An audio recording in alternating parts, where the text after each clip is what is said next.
Hai teman Kilin, perkenalkan, saya Kilin yang akan menemani malam-malammu bersama teman tak kasat mata. Kilin akan membawakan cerita-cerita seram yang membuat bulu kuduk kalian merinding. Cerita pengalaman Kilin bersama teman-teman dan keluarga Kilin yang boleh dipercaya, boleh tidak. Yang pasti, akan ada yang menemani kalian saat mendengarkan cerita ini. Sebelum kalian mendengarkan cerita Kilin, jangan lupa untuk subscribe, tekan tombol lonceng, like, comment, and share ya. Hai, aku Kilin. Hari ini, Kilin akan membawakan sebuah kisah nyata dari salah satu sobat Kilin yang kita sebut saja Nina. Sebelumnya, Kilin ingin mengucapkan terima kasih kepada Nina karena sudah membagikan pengalamannya. Nina tinggal di salah satu kota di Jawa Tengah yang terkenal dengan tempat wisatanya. Nina tinggal di kota ini sendirian karena ia berkuliah di sana.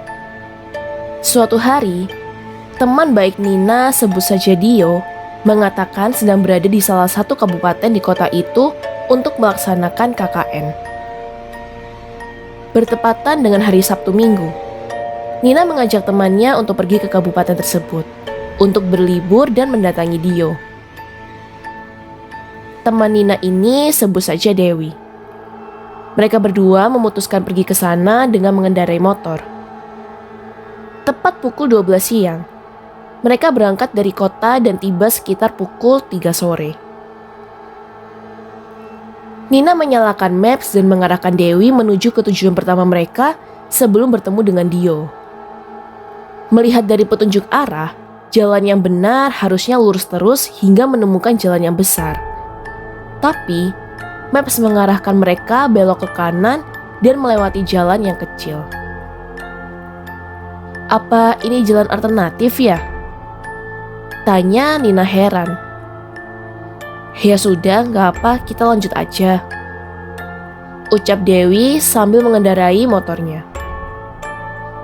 Sudah 15 menit mereka melewati jalan kecil di mana kanan dan kiri mereka hutan dengan pohon tinggi dan besar. Tidak ada rumah warga satupun di sana. Yang lewat jalan itu juga hanya mereka berdua.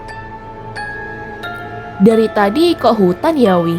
Nggak ada rumah warga? Ucap Nina dengan perasaan tidak enak. Dewi tetap fokus menyetir hingga sinyal maps hilang. Wih, tetap lurus ya.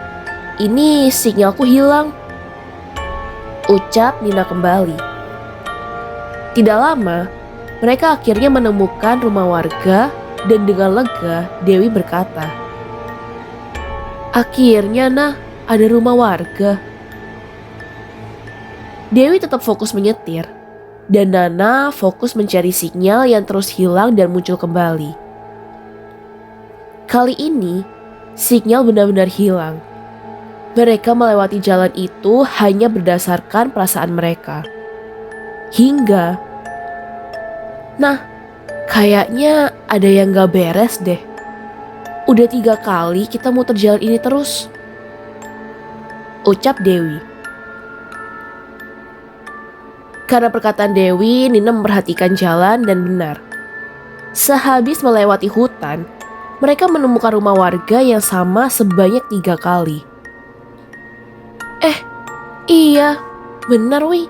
Itu rumah yang kita lihat pertama kali tadi kan? Di sini pun sepi, gak ada orang satupun. Mereka pada kemana ya? Ucap Nina dengan heran. Nina kembali berusaha mencari sinyal dan tiba-tiba maps Nana mengarahkan mereka ke jalan yang berbeda dari yang tadi. Akhirnya mereka menemukan jalan yang besar. Anehnya, maps di HP Nina yang masih nyala dengan sinyal benar-benar hilang tetap mengarahkan mereka memasuki jalan yang sempit dan gelap. Mereka pun lega karena sudah keluar dari daerah yang cukup seram. Sesampainya di tempat tujuan pertama, mereka berdua bersenang-senang dan tidak terasa jam menunjukkan pukul 6:30 malam. Mereka memutuskan segera menemui Dio.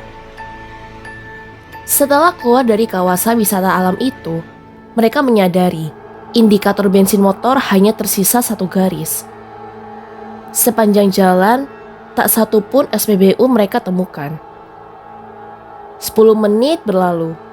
Mereka menemukan warung kecil dan ia berjualan bensin yang diletakkan di botol. Mereka memutuskan mampir terlebih dahulu. Salah satu penjual bertanya kepada Nina dan Dewi, "Kalian anak KKN?" Nina menjawab, "Bukan, Pak. Kita hanya ingin mengunjungi teman kami yang sedang KKN di daerah sini." "Oh iya, hati-hati ya. Ini sudah malam," ucap bapak itu. Setelah bensin terisi penuh, mereka memutuskan kembali melanjutkan perjalanan. Dan tibalah Nina di tempat KKN. Ia yang bertemu dengan Dio juga dikenalkan dengan teman-teman Dio yang lain. Malam itu Nina dan Dewi menginap bersama dengan Dio dan teman-temannya. Nina menceritakan kejadian yang baru ia alami saat tersesat dan memutari jalan yang sama 3 kali. Salah satu teman KKN Dio, sebut saja Riri, juga memiliki pengalaman yang sama seperti Nina saat mengunjungi daerah itu. Riri yang hendak pergi berlibur dengan pacarnya yang sebut saja Dika, memutuskan mengunjungi beberapa tempat wisata di kabupaten itu. Mereka pergi ke sana menggunakan mobil dan beberapa kali dibuat tersesat. Riri dan Dika juga melewati jalan yang sama beberapa kali. Dika yang memiliki indera keenam melihat beberapa sosok hantu di sana. Sekitar jam 7 malam, mereka hendak kembali ke kota. Mereka melewati jalan yang benar-benar gelap dan tidak ada lampu di sana. Penerangan yang mereka dapatkan hanya dari lampu mobil Dika. Tiba-tiba, Dika melihat sosok orang yang sudah tua, biasa warga lokal menyebutnya Mbah. Beberapa warga sekitar juga mengatakan kalau Mbah atau sosok hantu yang lain tidak boleh mengetahui kalau kita dapat melihat mereka. Namun, saat itu Dika melakukan kontak mata dengan Mbah tadi.